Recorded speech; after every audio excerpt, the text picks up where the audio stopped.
People power growth, but recruiting and onboarding are expensive, exhausting, and absolutely overwhelming. I've been there, and it doesn't have to be this way. Welcome to Hire and Empower. I'm your host, Molly McGrath. Join me as we interview leaders who care about their teams and distill powerful lessons from them. This show is sponsored by H&E, helping organizations to find their best hire and empower them for success. Learn more at hiringandempowering.com. All right, listeners, I'm excited for today's episode. This can be a unique conversation that we're having. Usually, we're talking about attorneys, paralegals, legal staff. I really want to open your minds and possibilities in regards to shifting who you hire, how you hire, and how to create value within building a team-centric approach to reach your goals in building your firm.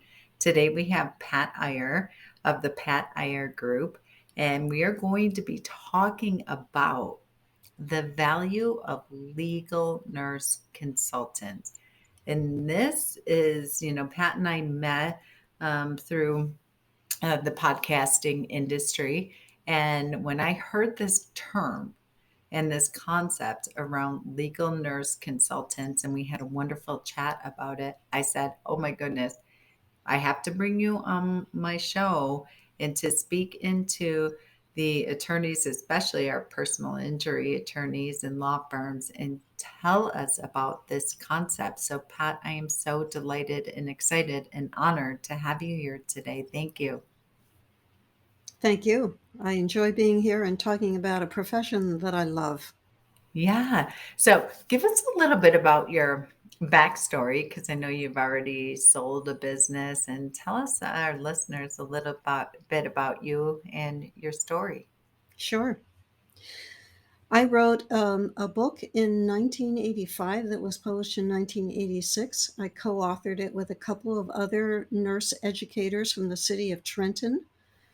And we got that book published by a major nursing publisher. And on the strength of that, I sent out some letters to attorneys who are handling nursing malpractice cases and offered my services as an expert witness. And immediately I started getting calls and began testifying at that point on nursing liability cases. And then a couple of years later, I got a call about an emergency department case. I was only doing medical surgical cases because that was my background, and I felt very comfortable with that. I had a colleague who was an emergency department clinical specialist, and I called her up and said, "Hey, Chris, I've got this case. Are you interested in reviewing it?" And she said yes, and I connected her with the attorney. And then I sat back and I thought, well, I just did her a favor. I just did the attorney a favor. I don't benefit financially. I just passed on her credentials. She got the case, she worked on the case. I wonder if there's a business helping attorneys, supplying them with expert witnesses. And what I discovered was that, especially in the 1980s, if any of our listeners remember or were practicing law at that time, there was a concept that physicians could talk about nursing care. You know, they supervise nurses, so therefore they should be able to talk about it. And the court systems in the 1980s started saying, no, these are two different professions. Doctors and nurses work together, but they're not identical. They have different standards, they have different educational requirements, different associations. So I began supplying nursing expert witnesses and continued to testify as a liability expert as well as a Rule 1006 expert to summarize medical records, particularly in cases where there was an extensive pain and suffering related to some kind of an injury. And that business sustained me for 28 years. Then I sold the company 6 years ago and now have started, now that my 5-year non-compete period is over, I've started resuming supplying attorneys with experts and with legal nurse consulting services. Oh my goodness. Congratulations on all of it, of of the discovery and the exploration of, I wonder if there's a business here, to creating a business, to becoming a published author, to selling a business, and then now building a whole new other business. So tell us about your new chapter. It's made up in three parts. I work with people who are interested in writing books. I serve as a ghostwriter or a book coach or an editor. I also coach legal nurse consultants to help them build their businesses. And I've got a network of people now who I've trained who are interested in working with attorneys and have experience working with attorneys. And then I do some work directly with attorneys to help them with their cases. So those are the three pieces that my husband and I laughingly call my post retirement years. There's nothing retired about what I'm doing now. And thank goodness for that, huh? Sure. Great. So tell us a little bit about, this concept of legal nurse consultants. I think that nurses have been informally working with attorneys for decades. Our professional association, the American Association of Legal Nurse Consultants, started probably 35 years ago at this point. I was president of that association for a year and got a chance to serve in a unique capacity. And it started with nurses in Arizona and California who realized that they were both groups, geographical areas, had thriving businesses working with attorneys and decided to form an association. So when I say nurses have been working informally with attorneys, it's been as casual as, hey, my wife's a nurse. She'd be happy to look at those records if you're having trouble figuring them out. And when legal nurse consulting kind of officially began, all records were handwritten. It's not like today with electronic medical records. So there was a considerable focus on what does this piece of paper say? I can't read the handwriting. I can't decipher the abbreviations. I don't know what the terms mean. Can you help me out? Legal nurse consultants help in a wide variety of ways, from interpreting records, transcribing handwritten records, which we still have in some settings, to being able to summarize injuries, uh, look for defenses in cases. Sometimes there's just one word or one phrase in a medical record that completely changes the complexion of the case, or it's a timing issue. Like I worked on a personal injury case involving a man who was sitting in a truck on the side of his road, minding his own business on the highway, and a car lost control and hit him from behind, and he flew through the windshield and ended up in the emergency department. The defense attorney was all excited because the blood work showed that there was morphine in his blood. And he said to the plaintiff attorney, who was my client, hey, your guy was high at the time he was sitting there in that car. I looked at the records and saw that he was admitted at 9 o'clock. He got morphine at 9:15, and they took his blood at 9:30. No, he wasn't high at the side of the road. It was a question of looking at the details. I'm sure that the defense attorney was deflated when my client said, that's not the way that it happened. It's that attention to detail that makes nurses valuable members of the team. Mm. And I love that, because the difference between, and again, this is not an either or conversation. It's not about a comparison between a legal nurse consultant and a paralegal. However, you and I have talked about this. There is a massive shortage in paralegals in every area of law, number one. So for attorneys are kind of stuck right now, and I will use that strong word in regards to, all right, now what are my other options? Sitting there waiting and waiting and waiting. And when you and I have met, I said, oh my goodness, you are the answer to my prayers of of this shortage where I do legal staffing, and it's very difficult to try to find competent paralegals. And I don't mean that they're not out there, but available. The Mhm. unemployment rate's under 1% right now. And when you told me about this concept, I was so delighted because of number one, the attention to details with the legal nurse consultants that maybe sometimes paralegals don't have that perspective to look for when working on a matter. Number two, I would assume the compassion and just the service driven heart that the nursing profession comes with, in addition to bringing that to the table. So I'm just delighted for you to use that fact pattern of even that one matter, of the level of detail that you look, because I believe the critical eye that a legal nurse consultant would use would be very different than a paralegal. Would you agree? Yeah, there are compatible and parallel skill sets between a paralegal and a legal nurse consultant. Legal nurse consultants rely heavily on paralegals to obtain missing records, for example, to be the interface between the nurse and the attorney. The legal nurse consultant is sometimes confused with a paralegal in the attorney's mind. You know, I've exhibited at attorney conferences when we were doing that in person, and the attorney would say, "Well, I have a paralegal. Why do I need a nurse?" Well, they're parallel occupations. The nurse looks at the medical records from the perspective of being a healthcare provider. There's nuances in the medical records that the nurse can interpret because of having worked in the healthcare system.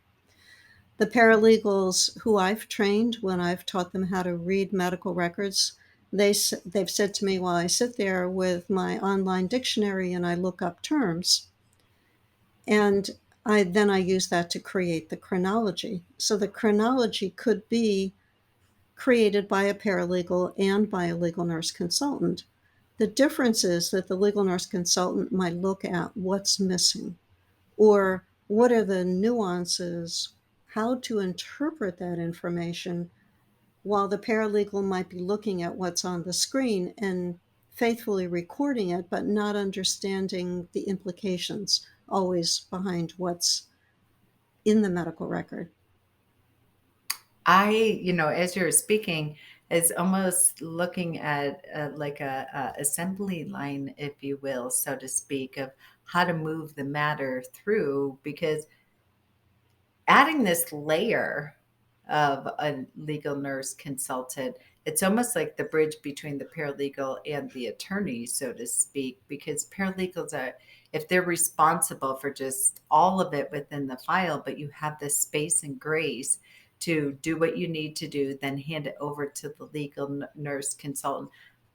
I'm just sitting here thinking from a profitability standpoint and from a key performance indicator as an attorney of the amount of money that you can save and make just by having that critical eye and that legal nurse consultant skill set to find many of the things that you're able to find, because you're not just a paralegal that's all about the billable hour and just trying to move the file when you don't have the space, time, grace to be able to do that critical work that a legal nurse consultant does, correct? Yes, and there's many ways, as you know, Molly, from being so familiar with how law firms function, there are many ways where there's wasted time, duplication of effort. Uh, I have a case that is sitting in my office now, and the paralegal got the medical records, and I started to organize them, and I realized that there was a chunk of about 3 months missing from the medical records that I received. Now, a legal nurse consultant like me can go back to her and say, "I'm missing these records. Could you request them?" She's been bombarded with electronic files from a variety of facilities. She thinks that she's got everything. It's as simple in this situation as me being able to put through those records in order to be able to summarize this man's injuries, to be able to spot a critical time frame. Now, if I told her that 1 month before the report is due and she doesn't have time to get those records for me, then there's a hole there. In the case of attorneys who are working without paralegals, it's not an effective use of the attorney's time to sit there and plow through file after file after file trying to extract the information that's important. And will the attorney see the pieces that are missing easily or understand, as we talked about before, what are the implications of some of the pieces that exist in the medical record and how does that affect the liability? There could be a highly defensible fact in that record. The plaintiff attorney does not want to be surprised by his or her adversary with that piece of knowledge in a very uncomfortable or embarrassing way. So a nurse can pick out those pieces and forewarn the attorney, hey, there's Mm. a problem here. You need to be aware of it. Then the attorney can figure out, how am I going to handle that piece of evidence? Wow. I mean, you've used two glorious examples already in this podcast of the benefit of really considering putting a legal nurse consultant on your team. How can our listeners find out more about this, and where do you even go to find a legal nurse consultant? The American Association of Legal Nurse Consultants has a website with an LNC locator, which is a directory that's available for anyone who is able to access the website. It's not restricted only to members. You can search for legal nurse consultants. They are prepared in all different levels. There's nurses with diplomas, with associate degrees, masters, doctorates. The people that the attorney wants to look for are the people who have great verbal skills, great written skills, who are analytical and detail oriented. They love teaching. That's one of the reasons why nurses and attorneys work together well, because we have a little button in us that says, oh, you need help? Let me explain. Let me teach. Let me tell you what this is all about. I was just a couple weeks ago preparing an attorney for a deposition of a key witness and teaching him about obstetrical terms so that he could knowledgeably speak to this defendant as he was taking her deposition and not be confused or baffled by her answers. That's well, this is all second nature to us. We know medical records. We love medical records and details. So you want somebody on your team who is knowledgeable about how the healthcare system works. And, like there are so many areas of specialization for law, there are specialty nurses from neonatal to geriatrics who have particular expertise in a clinical area. Some of them want to be experts. Some of them never want to be in a hot seat raising their right hand and promising to swear to tell the truth.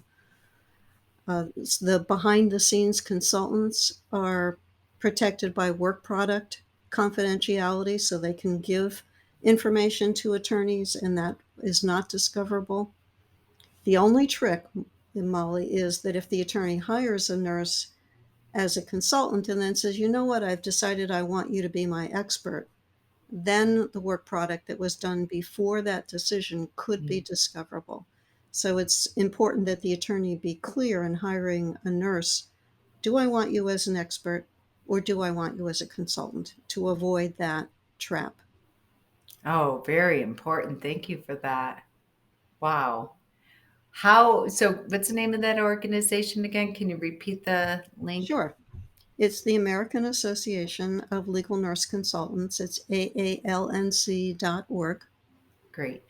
Um, there are several organizations that are private organizations for nurses who've gone through their training programs and they offer certificates. The American Association of Legal Nurse Consultant is the only one that offers a board certification that's validated based on standards, tested questions where the validity has been checked. And that's the LNCC credential, which is what I have along with my master's degree. Excellent. Okay, listeners, we will keep put all those links in the show notes for those of you that may be exercising, driving, walking, what have you. You can, of course, go to our website, www.hiringandempowering.com, click on the podcast tab, and you can get the episode here, and it will be included in the show notes there. Pat, tell our listeners, how can they get a hold of you? The easiest way is through email. My email is pat@patiyer.com. My last name is spelled Iyer. It is a tempting name to misspell. It is not liar. It is not tire. It is not Iris. It is not Eiler. It's a very simple name, Iyer. And sometimes when people look at a capital I as a last name, they want to make it into a liar. So I will tell people, can you imagine if I was an expert witness and my name was Pat Liar? I promised to tell the truth. Like, who in the courtroom would have believed me? So it's I as in India, Iyer. And I do emphasize that because it's so tempting to misspell. Oh, that was great. Thank you. Well, Pat, thank you for being our guest today and sharing all of your wisdom. And thank you for your second chapter, your non-retirement, and doing the amazing work that you're doing and continuing to be a legal leader, leading leaders. Thanks so much, Molly. It's been a pleasure. We've reached the end of another impactful conversation on the Hire and Empower podcast. Whether this was your first episode or you're a longtime listener, I know you can tell I have passion for people. Whether you're a business owner, employee, executive, or hiring manager, I understand the situation you're in. Hiring, onboarding, and leadership is expensive, exhausting, overwhelming, and if that's not enough, it's also time-consuming.